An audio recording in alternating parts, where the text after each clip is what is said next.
If your to-do list is getting done, but you still feel stuck, don't worry. I've got a simple way to help you consistently choose better tasks. Try adding this small step to your routine this week, and let's see what shifts. But before we dive into this, if this kind of faith-centered content is helpful for you, take a second to like the video, subscribe to the channel, and let YouTube know that you want to see more of this kind of content. Okay, so I've got some awesome news for you. Adding this small step into your routine might actually make your to-do list shorter. The small step that I mentioned at the beginning is actually a filter that you're going to use when you look at your to-do list. It's going to help you choose the tasks that are actually producing good fruit. In the full episode, we talked about that all too familiar tension between what you should be doing and choosing what actually is going to bring peace. We talked about that Martha and Mary moment that I think we all recognize in our own lives.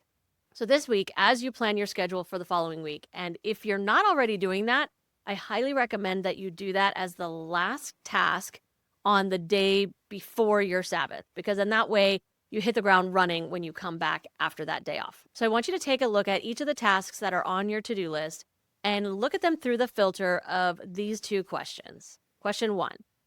Does this move my business forward in a meaningful way, or does this just keep me busy? Second question, would this still matter if no one saw me doing it? That one's really big, okay? It's a hard question to answer maybe, but it's a really important one. Just for this 1 week, I'm giving you permission not to worry about whether or not the task is something that you always do or something that you should be doing. I just want you to answer these questions honestly. You might even use a tool like, I don't know, Trello to help out with this, but a notepad and a pen works just as well. Now, using these filter questions, look at how many days you actually work on your business each week. So maybe you work Monday through Friday, or you only have 3 days a week that you're actually working in your business. It's going to be different for everyone. But I want you to choose one task per day that truly deserves to be your top priority. What you call that doesn't matter. It could be priority 1, highest, or just the thing that matters the most, right? The thing that has to get done. The goal here is simple. It's about having one meaningful task planned for each workday. Just one. Now, you can go ahead and do the same process for like a second or third level of priority, but please don't go any further than 3 levels of priority.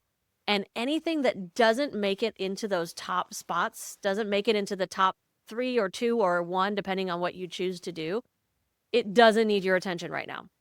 So move it off of your active to-do list, put it in some sort of backlog or, to review later kind of situation, and we'll come back to it. And you might be surprised to realize later that it wasn't necessary at all.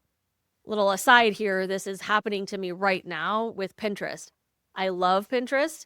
I was super consistent with it, and I always thought that, this is what's feeding the traffic to my YouTube videos and to my website and all this stuff. And then it got a little overwhelming. I had a little too many pins, and when I took my hiatus, I decided to go through, clean a bunch of stuff out, and take some actual time off from pinning.